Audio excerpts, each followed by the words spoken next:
तो इसका आंसर कैसे लिखेंगे? यहाँ पे जगह ही नहीं है, मैं कैसे लिखूं?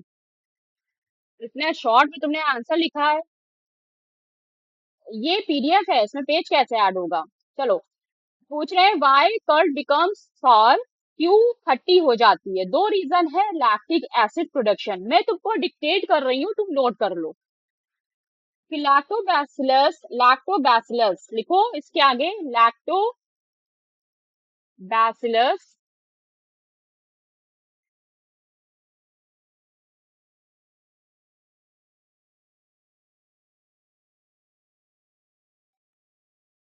LACTO, lacto, BACILLUS, lactobacillus bacteria continue to ferment the,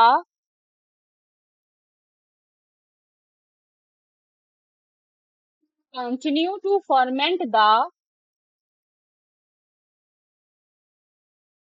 lactose, lactose को फर्मेंट करता है। कहाँ पाया जाता है लैक्टोज? दही किससे बनती है? दूध से बनती है। और लैक्टोज कहाँ पाया जाता है? मिल्क में जो शुगर होती है उसको लैक्टोज कहते हैं। तो लैक्टोज के बाद पैरेंथेसिस में ब्रैकेट में तुम लिख सकती हो milk sugar. Lactobacillus bacteria continue to ferment the lactose milk sugar into lactic acid।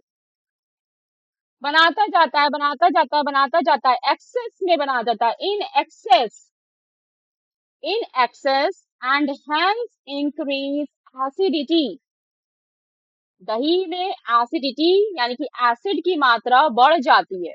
और हमने ये पढ़ा है कि एसिड का जो टेस्ट होता है वो कैसा होता है? खट्टा होता है, सॉर होता है।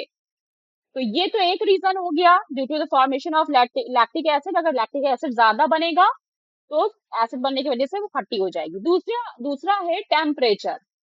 इसी में दूसरा है टेम्परेचर, क्योंकि जब हम उसको ज्यादा देर तक रूम टेम्परेचर पे रखेंगे, बाहर में रखेंगे, तो जाहिर सी बात है कूल नहीं कर रहे हैं, कूल डाउन नहीं नहीं कर रहे हैं। कूल डाउन नहीं करने की वजह से क्या होगा? इसमें लिखो कि leaving it out at room temperature. अगर हम उसको बहुत देर तक रूम टेम्परेचर में छोड़ देंगे, लीविंग इट आउट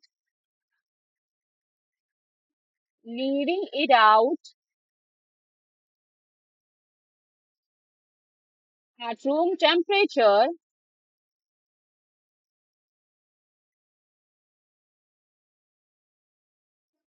एक्सिलरेट्स और इंक्रीज। इंक्रीज का मतलब होता है बढ़ना, या फिर एक्सिलरेट का मतलब भी होता है कि हाँ स्पीड बढ़ना। तो दोनों में से कोई टर्म भी तुम लिख सकती हो, एक्सिलरेट्स और इंक्रीजेस। एक्सिलरेट, अच्छा एक्सिलरेट मत लिखो, इंक्रीजेस लिखो।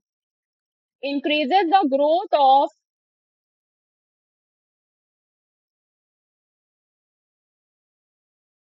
The growth,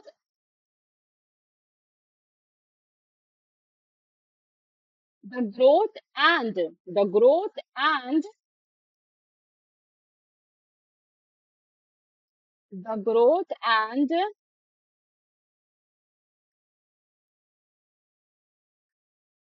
metabolic activity, META, meta, BOLIC, bolic, metabolic activity of these bacteria. कौन से बैक्टीरिया? यही जो लैक्टोबैसिलस बैक्टीरियाज हैं, इनकी ग्रोथ बढ़ा देगा। Increases the growth and metabolic activity of these bacteria compare to refrigeration. यानी कि जब हम, ऑफ दीज बैक्टीरिया, तुम्हारी राइटिंग स्पीड बहुत स्लो है।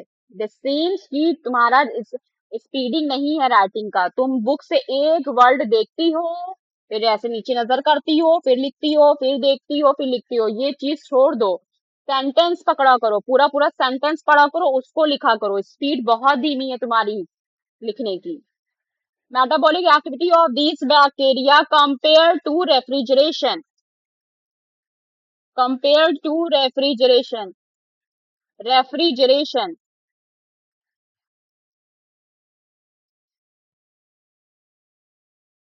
अगर हम दही को बहुत देर तक रूम टेम्परेचर पे रखेंगे तो ये इंक्रीज करेगा। क्या इंक्रीज करेगा? बैक्टीरिया की ग्रोथ को इंक्रीज करेगा। साथ ही साथ बैक्टीरिया ने अपना खानदान बसा के रखा है दही के अंदर। कौन से बैक्टीरिया ने? लैक्टोबैसिलस बैक्टीरिया ने। तो जब अपना खानदान बसा के रखा है वहां पे, वो अपनी जिंदगी जी रहे हैं हंसी खुशी, तो जिंदगी जीने में बहुत सारी मेटाबॉलिक एक्टिविटी भी करेंगे, जैसे इंसान करता है बहुत सारी metabolic activity to live, to survive. तो उनकी मेटाबॉलिक एक्टिविटी से भी ग्रोथ बढ़ेगी, और मेटाबॉलिक एक्टिविटी से भी दही क्या हो जाएगी? एसिडिटी बढ़ जाएगी, जिसकी वजह से एसिडिटी बढ़ जाएगी। और अगर हम इसी को रेफ्रिजरेट कर देंगे, कूल डाउन कर देंगे टेम्परेचर, तो इनकी मेटाबॉलिक एक्टिविटी में भी डिक्रीज आएगा और इनके ग्रोथ में भी डिक्रीज आएगा। तो दिस इज वाई कि दही खट्टी हो जाती है। आम खट्टे हैं, ये तो नहीं पता कि आम क्यों खट्टे हैं, लेकिन दही क्यों खट्टी होती है ये आज तुम्हें पता चल गया, एसिडिटी बढ़ने की वजह से। अगर इसी, ये तो तुमको सब्जेक्टिव पूछा था इसलिए तुमको बताना था पॉइंट वाइज। साइंस में आंसर सारे ऐसी पॉइंट वाइज ही लिखेंगे, जैसे कि अभी मैंने तुमको यहाँ पे स्नेहल वाला लिख के बताया है। ये स्नेहल ने पिट ए बनाई, पिट बी बनाई। पिट ए में उसने कंपोस्ट के लिए वेजिटेबल्स और फ्रूट्स के वेस्ट डाले और उसके साथ ड्राई लीव्स डाली। तो पिट ए में क्या हुआ? और पिट बी में ड्राई लीव्स नहीं डाली।